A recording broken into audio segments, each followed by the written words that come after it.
The wheelchair assessment process is a multifaceted process which involves the therapist becoming much like a police detective, collecting both subjective and objective information about the person, including their mobility needs, their environment, their functional abilities, the level of postural support they require, and any skin issues they may have, in order to gain a full picture of the person's needs. In order to gain this information, the following components are included in the assessment process. 1. The initial interview. 2. Postural analysis, while seated in their existing seating system, if the individual has one. 3. Mat evaluation on a plinth. The initial interview is an essential component of the assessment process. Generally, the first step, the clinician asks a range of questions, which helps guide their clinical decision-making process as the assessment progresses. One of the most important questions, however, is what do they want to be able to do with their wheelchair? What are their aims or goals?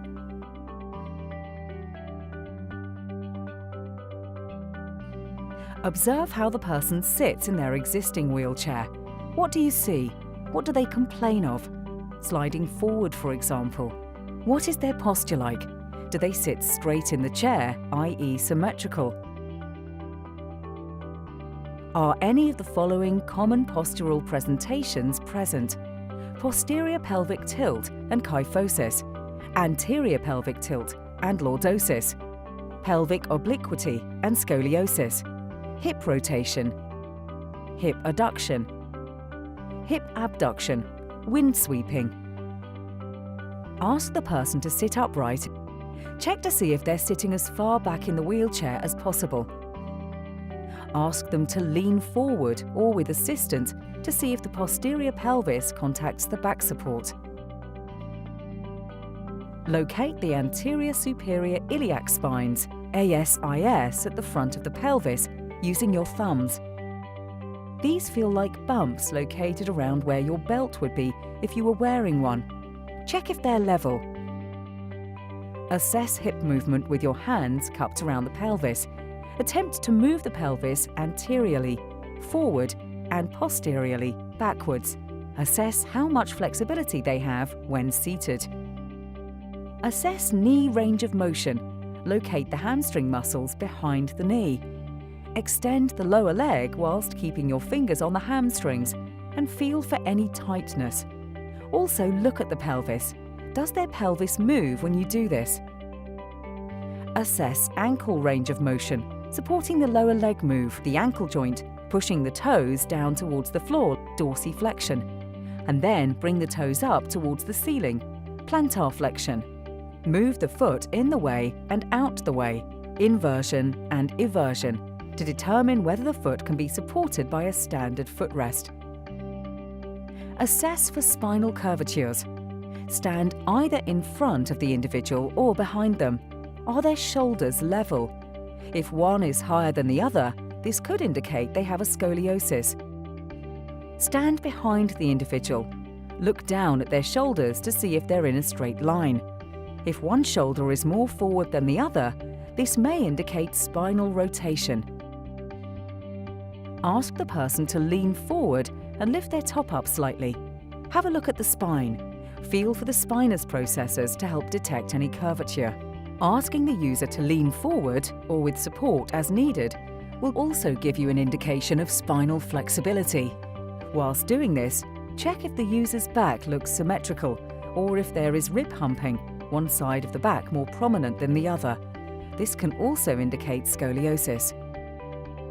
All too often, this component of the assessment process is skipped. Getting the person out of the wheelchair, however, provides critical information about the person, including their transfer ability, sitting balance, and range of motion, whether their posture is fixed or flexible. Transfer ability. Can they do this independently? How do they transfer themselves? Is it safe? Is further training required? Sitting balance. To fully assess someone's sitting balance, it's essential to do this on the plinth. Ask the person to sit over the edge of the plinth with their feet on the floor or supported, so they have roughly a 90-degree angle at their hip. Next, ask them to raise both hands up off the support surface. From this, you'll be able to see if they are A. a hands-free sitter, B. hand-dependent sitter, or C. a prop sitter. When the person has transferred from a sitting to a lying position, firstly, take a few minutes to look at how they lie on the plinth. This may already give you some indication as to whether they have fixed range of motion in their pelvis and spine, or if their posture is flexible.